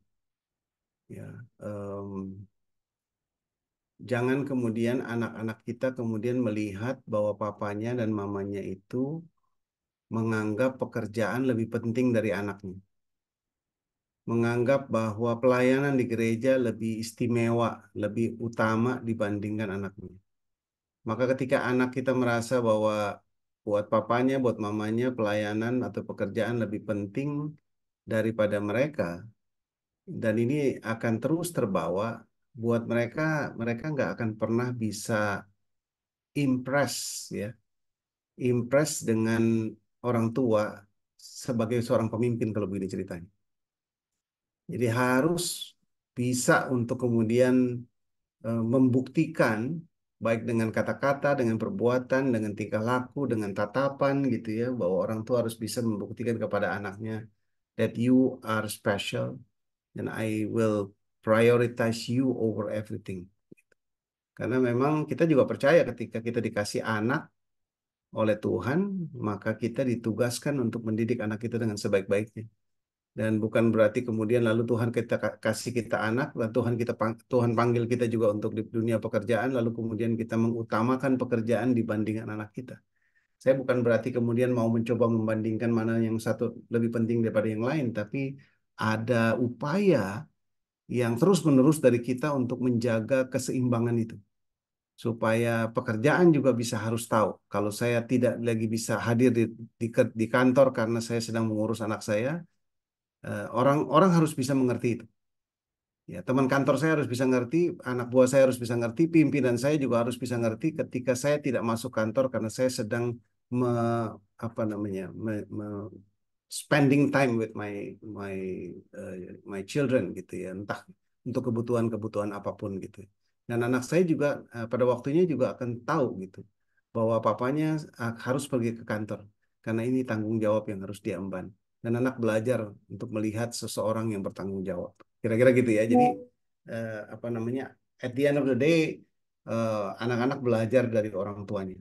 Jadi kalau anak-anak salah, anak-anak menyimpang, ya yang salah sih pastinya orang tuanya gitu. Saya mengatakan begini bukan berarti saya sudah berhasil gitu ya. Saya sangat terus-menerus berjuang tentang ini gitu. Eh, Salah satu yang saya apa namanya doakan dan saya minta pada Tuhan sebenarnya adalah saya punya 3 anak. Waktu bicara soal kontribusi buat bangsa, saya selalu berdoa dan berkata begini. Salah satu kontribusi saya buat bangsa ini adalah saya ingin mempersembahkan 3 orang anak yang akan menjadi pemimpin nanti yang tidak korupsi. Dan itu doa saya.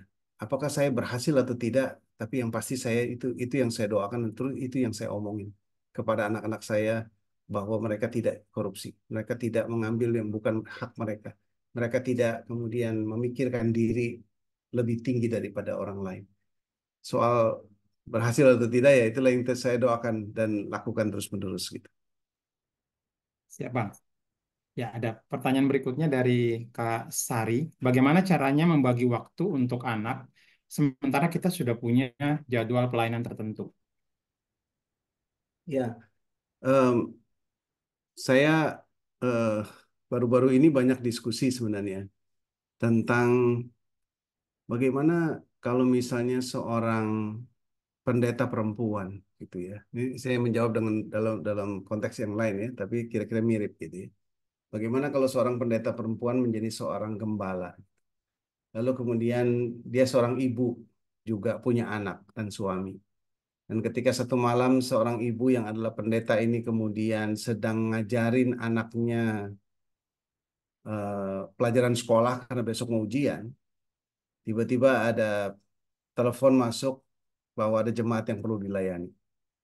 Pertanyaannya apakah si ibu ini kemudian meninggalkan anaknya, meninggalkan eh, kegiatan belajar mengajar di rumah sebelum selesai, lalu pergi pelayanan atau pelayanannya ditunda dulu sampai anaknya selesai. Dan itu adalah hal yang menarik gitu.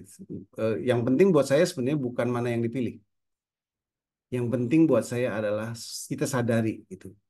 Kalau anak kita sedang menikmati hubungan dengan mamanya dan sedang belajar dengan mamanya dan sangat menikmati, lalu tiba-tiba mamanya bilang, "Dek, mama mau pelayanan dulu ya."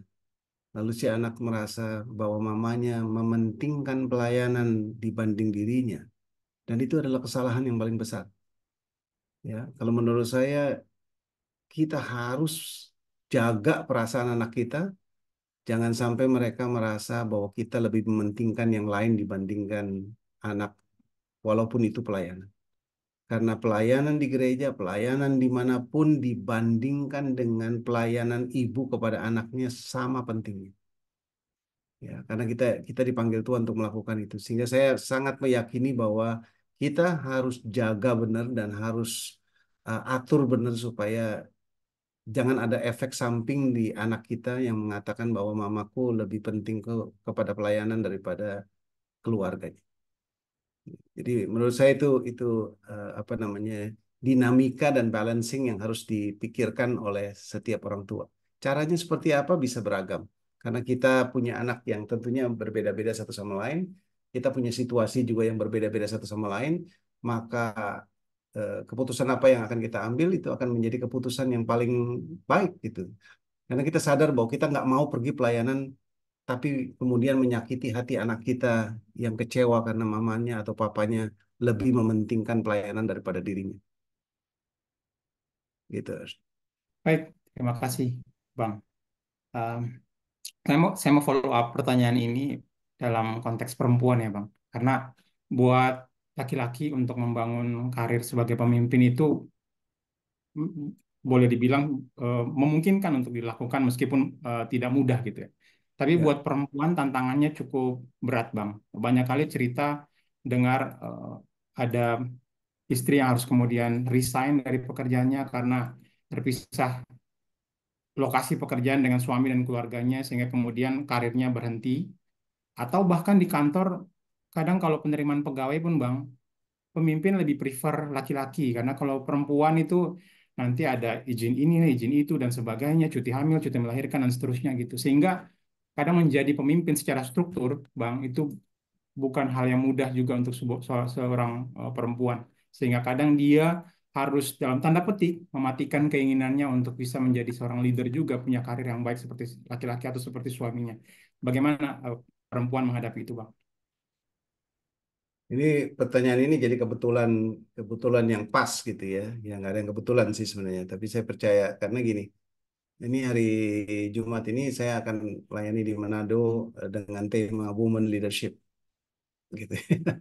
Ini menarik ya, karena menurut saya gini, sekali lagi sekali lagi kita tarik tarik dulu apa namanya semua isu ini kepada satu titik bahwa pemimpin tidak harus punya posisi.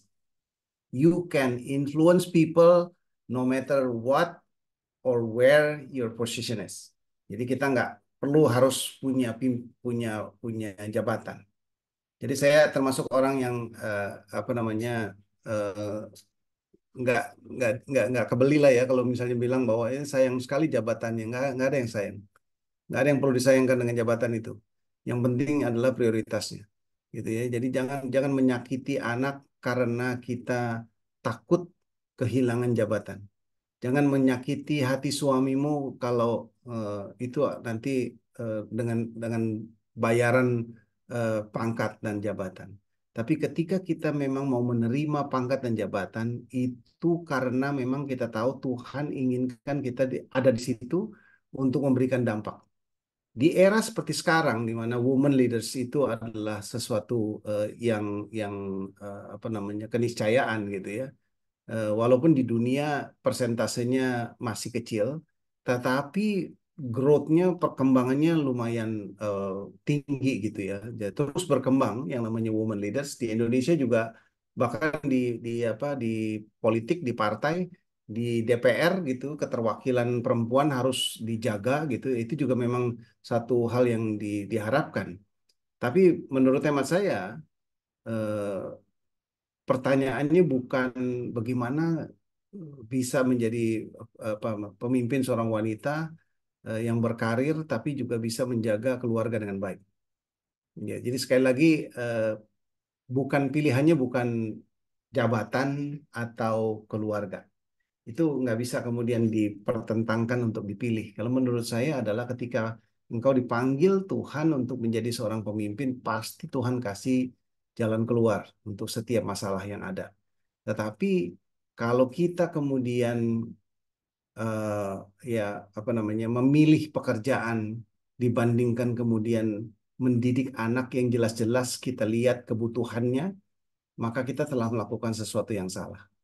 Anak saya juga barusan ini bikin penelitian tuh gitu kan. Jadi dia bilang me time-nya para wanita kerja itu justru di kantor. Jadi ya, penelitian mengatakan bahwa sebenarnya wanita-wanita itu berada di kantor itu sebenarnya justru me time, menghindari kewajiban-kewajiban di rumah yang justru penting gitu. Dan ini maksud saya gini loh, saya nggak bilang semuanya in general seperti itu. Saya mau mengatakan bahwa ketika kita seorang wanita dan kita tahu peran kita, kita tahu posisi kita di sana, kita harus jujur melihat mana yang betul-betul penting, yang harus kita kerjakan lebih dahulu, mana yang tidak. Kalau enggak, sebenarnya kita sedang membohongi diri kita sendiri, padahal sebenarnya kita sedang mencari jati diri yang palsu tadi, mencari kesempatan untuk menjadi pemimpin, punya uang lebih banyak, punya power lebih banyak, punya pengaruh lebih banyak, itu yang kita inginkan, tapi itu jadi itu ya, serve gitu, self-serving. Bukan kemudian menjadi servant leaders, tapi menjadi self-serving leaders. Dan itu yang harus hati-hati. Kita harus betul-betul fair melihat itu secara jernih supaya nggak salah.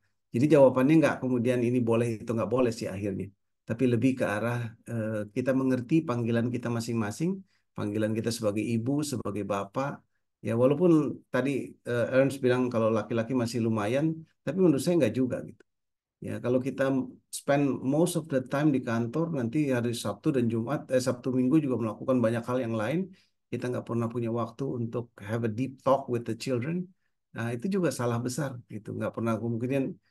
Dan apa namanya, barusan saya juga baca satu artikel tentang hubungan suami istri gitu. Suami istri juga sama gitu. Dulu waktu belum menikah, pacaran, all the attention itu kepada pacarnya.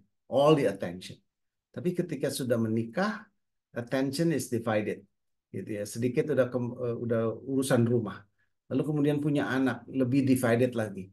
Lalu anak tambah lagi, lebih divided lagi. Ketika anak-anak membutuhkan PR-nya lah, apa segala macam, biayanya makin tinggi segala macam.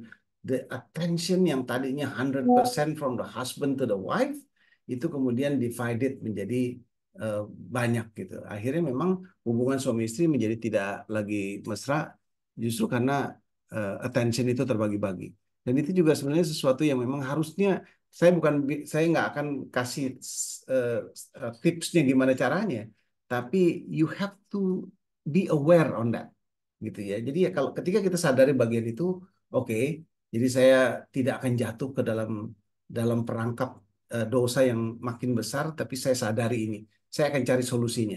Ya, walaupun solusinya nanti beragam dari orang ke orang, tapi saya akan cari solusinya karena saya tahu kalau saya melakukan ini itu akan berdampak buruk buat keluarga. Kira-kira gitu ini yang saya bisa sampaikan. Siap. Kasih banyak Bang Peter pencerahannya.